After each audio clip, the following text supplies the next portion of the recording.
This is your News Source Evening Bulletin for today, Tuesday, the 2nd day of December in the year 2025. I'm Gordon Mosley reporting, and here is what we're tracking tonight. The Ministry of Health today launched the Digital Health Training Institute in partnership with the Mount Sinai Institute and the Greater Guyana Initiative. The $5 million three-year initiative will see about 250 Guyanese from across the country being trained in user support, health IT, data science, and digital systems management. Executive Director of Mount Sinai Guyana Health Initiative and Chair of the Department of Global Health at Mount Sinai, Dr. Rachel Vreeman, in her address at the event, said the launch of the Training Institute marks the start of a bold, transformative movement that will shape the future of healthcare delivery here in Guyana. And Mount Sinai is deeply proud to serve as a partner in building the workforce that will bring this digital transformation to life. Through the Digital Health Training Institute, we are not simply offering technical skills, but we're investing together in a generation of leaders who are going to guide Guyana's healthcare system into a new era. The Digital Health Training Institute will serve as a true center of excellence, not only for Guyana, but as I said, as a model for the region and for countries that are looking to learn from Guyana for leadership in digital health. She said by training Guyanese professionals in user support, health IT, data science, and digital systems management, Guyana is establishing a long-term pipeline of expertise that will be rooted in the country. Mount Sinai's Global Health Informatics Director and Assistant Professor of the Global Health and Health System Design, Dr. Jeb Wiesman, will be leading the initiative. He said the Digital Health Training Institute is being established simultaneously with the Digital Health Services Corps, and together they will play a pivotal role in supporting the future of healthcare information systems and the technology in Guyana. Dr. Wiesman said the Digital Health Institute would support government's vision of integrating digital technologies and services to enhance patient care, scientific research, and innovation. Our goals are to establish the Institute as an integral part of the Ministry of Health and to help build a robust, skilled workforce of technicians, data scientists, trainers, and support staff throughout the country, the very individuals who will drive this digital transformation. He said the Digital Health Institute would also serve as a valuable resource, providing critical tech support to the health sector. Meanwhile, Minister of Health Dr. Frank Anthony said the launch of the Digital Health Training Institute forms part of the country's push to modernize and digitize its healthcare system and will provide critical support to the health facilities across the country as the ministry rolls out the digital health record system and the electronic appointment system. We have also started a process with RioMed and the IDB to roll out digital health records at the Georgetown Public Hospital. And while we are doing that, we also recognize that if we are going to roll this out successfully, we'll need a number of persons who can help us to fix some of the technical problems that people would have in using the software. And so one of the vital roles that the students from this program would be helping us to fix is all these technical problems that the people at the hospital might be having. The health minister said at the end of the 3 years, the health ministry will facilitate the training through the institute. He extended gratitude to the Greater Guyana Initiative for buying into the initiative and providing much needed financial resources to bring it to life. The president of ExxonMobil Guyana, Alistair Rutledge, said the Digital Health Training Initiative is being funded through the Greater Guyana Initiative, $20 billion fund designed to support sustainable development in the country over a period of 10 years. It's about building capacity, it's about improving communities, and it's about helping on healthcare. Well, you can tell from what you've already heard today, we're checking at least two, if not all three of those boxes with this initiative. And that's why we're so excited to be here today as part of this initiative to build the Digital Health Training Institute here in Guyana. Mr. Rutledge said Guyana is no doubt leading the Caribbean in the area of digital health, and Digital Health Training Institute has set the bar high. Though the institute will train an initial batch of 250 to 300 professionals, the Health Ministry intends to expand it in the future. More news coming up in just a moment. It all starts with one. Maybe it's one look, you know the one, or one touch, even one word. I can start with one step, or one promise, one thrill, one first time, one deep breath, one leap of faith, one day to remember, or one night to forget. One moment, so many stories that make up one crazy, average, everyday, fabulous life. We get one life, just one. Make your move. It all starts with one.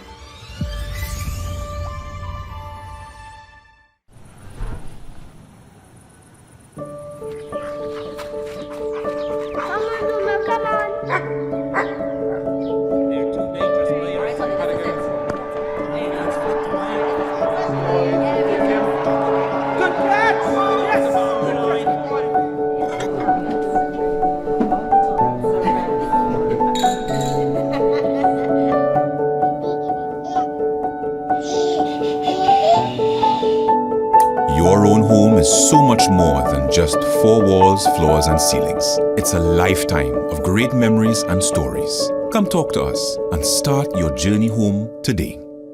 Republic Bank, we're the one for you. Every year somebody wins, but this year? This year is my turn. I'm going big. 48,000? Easy, that's 6 coupons.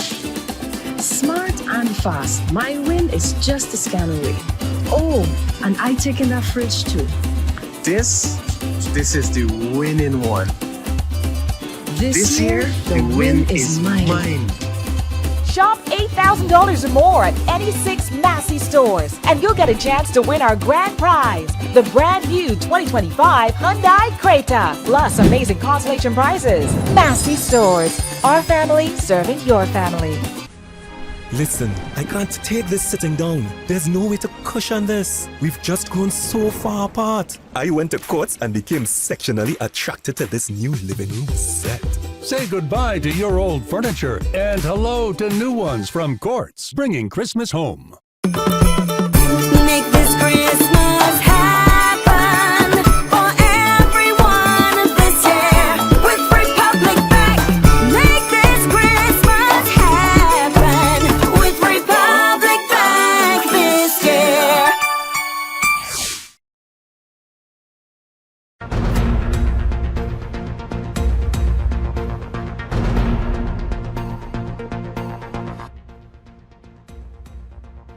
Georgetown Mayor Alfred Mentor today said the development of the Stabroek Market Square is a noble project, but he admitted that poor communication and lack of proper consultation on the implementation of the project with the vendors by both the local government ministry and the city council resulted in initial pushback. Last week, the mayor told reporters that the erection of construction walls at the center of the market square caught him by surprise. A number of vendors present at the time contended that they were unaware of the project as they vented their dissatisfaction. But during an appearance this morning on the New Day morning show on Go Mosley Radio, the city mayor confirmed reports by the Minister of Local Government and Regional Development, Priya Manik Chand, that the city council was consulted on the project during a meeting at the Central Housing and Planning Authority.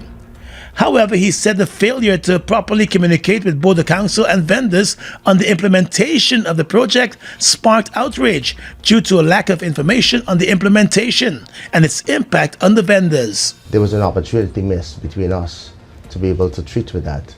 And had it been rolled out the way in which it should have been, we would have had that kind of a consultation with those persons to allow for us to have a smooth transition of how the development should happen, not at the expense of citizens or vendors themselves being affected. Mayor Mentor said while he was present at the consultation, it was brief and enough details had not been provided on the implementation aspect of the project. He admitted that the council should have inquired about the implementation date and alternative arrangements for vendors, but it did not. We should have asked that question as to what is the overall plans, when you want to do this, and so on and so forth. We didn't get a chance to do that. Had we done that, we would not have had the hiccups that we've had with the vendors wondering, what is the overall challenge and so on and so forth. The mayor said based on last week's experience, both the central government and the city council must do more to effectively communicate with citizens on development projects and the impact those projects will have on them, whether positive or negative. He said notwithstanding last week's hiccup, there now exists a good flow of communication between the Minister of Local Government and the City Council. This, he said, augurs well for the city, explaining that the council has made a strong case for a number of the markets and commercial areas to be developed. In relation to the overall development, like I've said, we've plugged general development of Stabroek, we've plugged general development of the bazaar, we've plugged general development of the Vendors Arcade Mall, which is a general overall development, not to displace, but to allow persons to be able to vend where vending should be. Ideally with a city or a country itself that benefits from oil-rich or oil funds, it's obvious that we can't continue as a country and as a city to have vendors, or vending happening all over the place. So Mayor Mentor said City Hall has already conducted feasibility studies on the redevelopment of the Stabroek Market, the Bazaar, and the Vendors Arcade Mall. The developments would require change in the layout of the markets to allow for easier ingress and egress, adding that development comes at a cost, the mayor said. Local Government Minister Priya Manik Chan has assured that vendors at the Stabroek Market Square will not be displaced, at least for now. However, she said the development and beautification of the Stabroek Market will be to the benefit of vendors and citizens. With the holiday shopping season swinging into high gear, the Competition and Consumer Affairs Commission is encouraging shoppers to create that list and check it twice before making a final purchase decision. The Commission has revealed that since the start of this year, it has received 461 complaints, valued at $471.2 million. The Consumer Affairs Commission said the value of $333.9 million in complaints has been resolved, with the remainder currently being pursued. Consumers are being encouraged to thoroughly read and understand contracts and agreements before signing the dotted line. The Commission in a statement said consumers need to also demand a receipt for all purchases, since receipts serve as sufficient legal proof of purchase to facilitate returns, refunds, or exchanges. It said all items should be inspected before final purchase, and written warranties of at least 6 months should be requested. The Commission said businesses are also being reminded that they should refrain from displaying the no refund signs or refusing to offer refunds, returns, or exchanges as guided by the conditions under the Consumer Affairs Act. The Commission is hoping that with shoppers putting safeguards in place, that will result in a reduction of complaints. Consumers are being encouraged to call the Competition and Consumer Affairs Commission on telephone number 219-4410-3 or WhatsApp 625-0557. They can also file complaints on the website ccac.gov.gy.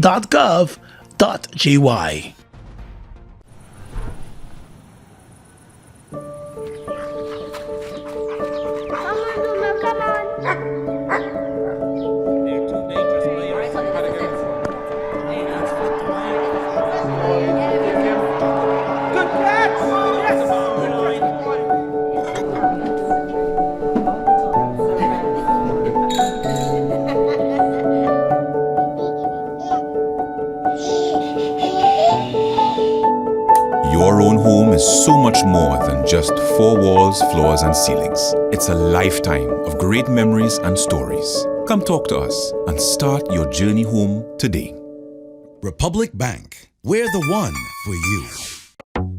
Washi. Hi people. Washing made so easy since I found Washi. Washing me use wash me clothes and I can say Wash your soap powder, wash clothes so nice. Wash your soap powder, leave your clothes color bright. Wash your soap powder, leave me clothes smelling nice, of course. So give thanks to wash your soap powder for doing my laundry right. Keep my clothes color bright, have my clothes smelling nice for sure. I could not ask for more. Comes in lemon and original. It is a washing machine in a pack. Wash your soap powder, wash clothes so nice. Wash your soap powder, leave your clothes color bright. Wash your soap powder, have my clothes smelling nice, of course. Distributors located in the Stabroek market. Your business is built on hard work, vision, and the drive to succeed. At GBTI, we understand what it takes to grow. That's why we offer Grow, a small business service designed to help your business expand, adapt, and reach its full potential. From new opportunities to new milestones, we're here to support you every step of the way. Grow from GBTI. Progress starts here. Hi, my name is Stephen Jacobs, Minister within the Ministry of Culture, Youth and Sport. Health and fitness is the heart of a strong nation. And when we have strong Guyanese citizens, it helps with discipline and also productivity, and also a long-lasting life for you. So, for that reason, I'm endorsing the Energy Conference run on the 15th of February 2026. See you there.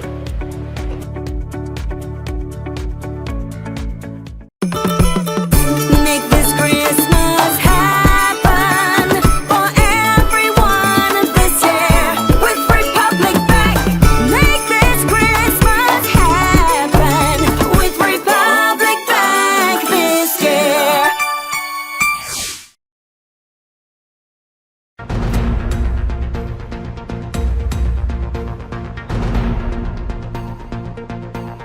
The Ministry of Natural Resources, on behalf of the Guyana government, today signed a landmark memorandum of understanding with the government of the United Kingdom to enhance forest governance and sustainable development. The UK was represented by the Foreign Commonwealth and Development Office.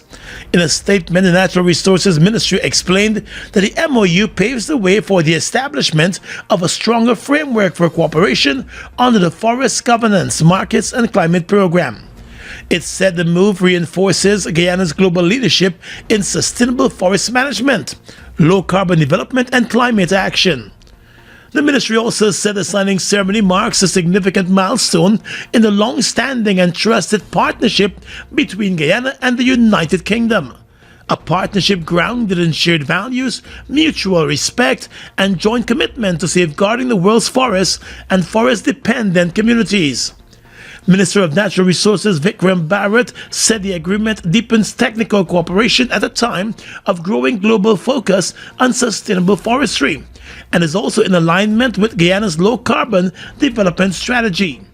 He also used the opportunity to reaffirm Guyana's commitment to maintaining low deforestation and strengthening national forest governance systems. The collaboration will also support the establishment of the Guyana Timber Legality Assurance System that underpins credible, transparent, and internationally recognized forest management systems. It also reaffirms the UK's confidence in Guyana's forest stewardship and acknowledges the country's exceptional record as one of the world's most intact, sustainably managed tropical forest countries. Through the program, the UK will continue to provide technical, institutional, and implementation support, including through the European Forest Institute's Rapid Response Program and other collaborative mechanisms. The British High Commissioner to Guyana, Jane Miller, said the MOU is a reflection of the UK's strong commitment to working alongside Guyana to address global climate and biodiversity challenges. She also noted that Guyana's leadership, from the Glasgow Leaders' Declaration on Forests to its pioneering carbon markets, continues to set a powerful example for countries across the globe. According to the Natural Resources Ministry, the partnership will deliver real benefits for communities across Guyana and the national economy. The government today announced the activation of additional automated speed cameras and radar speed signs across Region 3, now bringing the entire region under coverage as part of the Safe Road Intelligence System. The SRIS project is jointly managed by the National Data Management Authority and the Guyana Police Force. In a statement today, the government said the expansion aims to strengthen road safety enforcement, curb reckless driving, and reduce accidents along one of the country's busiest traffic corridors. It said building on the launch of the automated speed ticketing system earlier this year, the expansion introduces more radar speed signs and high-definition cameras at strategic points across Region 3, including major intersections, high-traffic routes, and accident-prone areas. Using a secure cloud-based platform, the system automatically detects speeding violations, issues tickets, and notifies drivers through the contact details registered with the Guyana Revenue Authority. The government emphasized that it is not a revenue-generating one, but one aimed at creating safer roads and promoting behavioral change among drivers. The system is designed to make the roads safer, smarter, and more secured for all Guyanese, the release said. Motorists in Region 3 are urged to observe posted speed limits, pay attention to newly installed radar signs, and drive with the increased caution, particularly in densely populated or high-traffic zones. The Guyana Police Force is investigating an armed confrontation between a group of police officers and gun-carrying partygoers outside a city nightclub recently. A video recording of the incident surfaced on social media today, showing a number of men armed with guns and police ranks in plain clothes arguing with each other. At one point, loud gunshots were heard, and the video recording also captured one of the men being gun-butted and others drawing their weapons. It is unclear what led to the confrontation, but news source understands that several persons, including the police ranks who were present, will be questioned as part of a widespread investigation of the incident. A senior law enforcement official told news source that the incident is worrying and raises fresh concern about the number of persons who have weapons in the country. The official also said the response of the policemen who were on the scene is also worrying. In Guyana, roads don't give you a break, and neither should your truck. That's why there's the Isuzu D-Max, built with turbo diesel power, high clearance, and 4x4 control that owns the off-road. It's strong, smart, and tough enough for any job. The Isuzu D-Max is more than a pickup. It's your ultimate working partner. Available at Marix, the authorized Isuzu dealer. Call 226-1306 for more details. Isuzu D-Max, master of all roads. Your business is built on hard work, vision, and the drive to succeed. At GBTI, we understand what it takes to grow. That's why we offer Grow, a small business service designed to help your business expand, adapt, and reach its full potential. From new opportunities to new milestones, we're here to support you every step of the way. Grow from GBTI. Progress starts here. Something new has been growing, and it's now ready for you to pick. Fresh. Taste the fruit of freshness. Pick the fresh new 200 ml size today. Live fruitiful. Guyana's economy is rapidly transforming, and we're all part of it. Guyoil is at the forefront of this development by providing reliable and efficient energy and supporting community development from the very core. 100% of Guyoil's profit goes back to building schools, roads, and other important infrastructure that connects our cities and towns, providing fuel to domestic, marine, industrial, and aerial transportation. Guyoil has now repositioned itself as market leader in the petroleum industry, building a better future for all of us.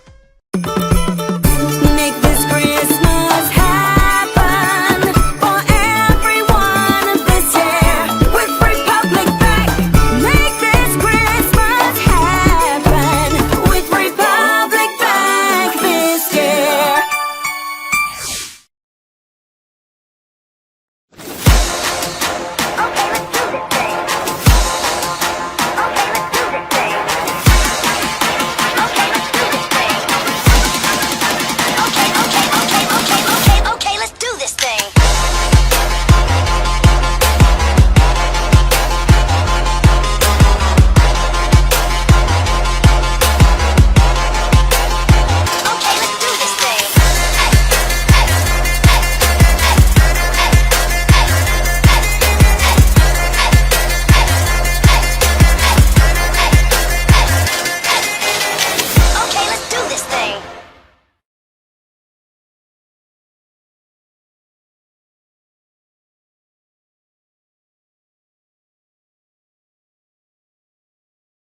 With your regional and international news tonight, I am Svetlana Marshall in the region. Jamaica has secured up to US $6.7 billion in support from international agencies to fund reconstruction over the next 3 years in the wake of Hurricane Melissa. Melissa, one of the strongest storms on record to make landfall in the Caribbean, unleashed catastrophic flooding and landslides with some 30 inches of rain when it struck Jamaica in October, causing damage estimated at US $10 billion. The agency said in a joint statement Monday that the support will come from the Development Bank of Latin America and the Caribbean, CAF, the IMF, the World Bank, the Caribbean Development Bank, CDB, and the Inter-American Development Bank. Up to US $3.6 billion of the package could be made available in sovereign financing for the Jamaican government's recovery and reconstruction program, they said. That program would comprise of up to US $1 billion each from CAF, the IDB, and the World Bank, US $200 million from the CDB, and a potential US $415 million loan from the International Monetary Fund under its rapid financing window for natural disasters. St. Lucian Prime Minister Philip Pierre's Labour Party, SLP, held its legislative majority Monday, putting Pierre on course for re-election after a campaign centered on economic management, violent crime, and passport sales. Shortly after 10 p.m., official election results showed the Social Democrats, SLP, winning at least 13 seats in the small Caribbean island's 7-seat House of Assembly, matching its current majority with 2 seats left to be called. The results showed Pierre with 57.1% of the popular vote against conservative opposition leader Alain Chastenay's 37.3%.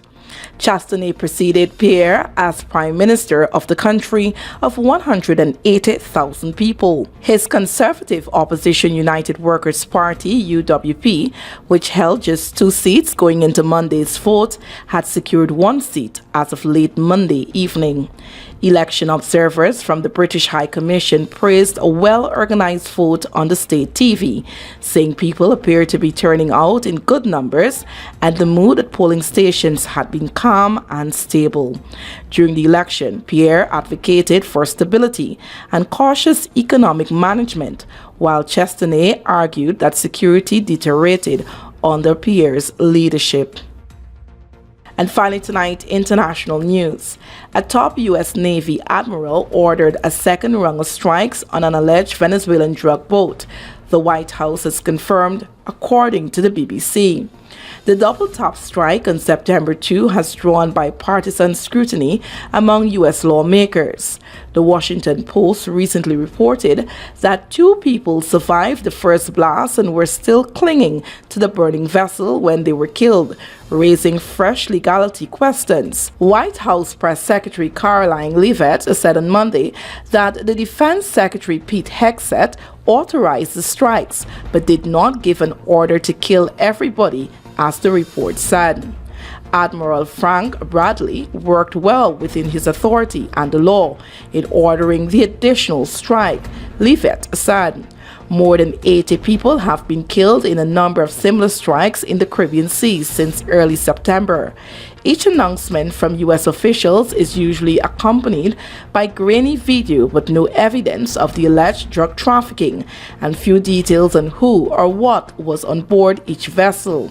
The Trump administration says it is acting in self-defense by destroying boats carrying illicit drugs to the U.S.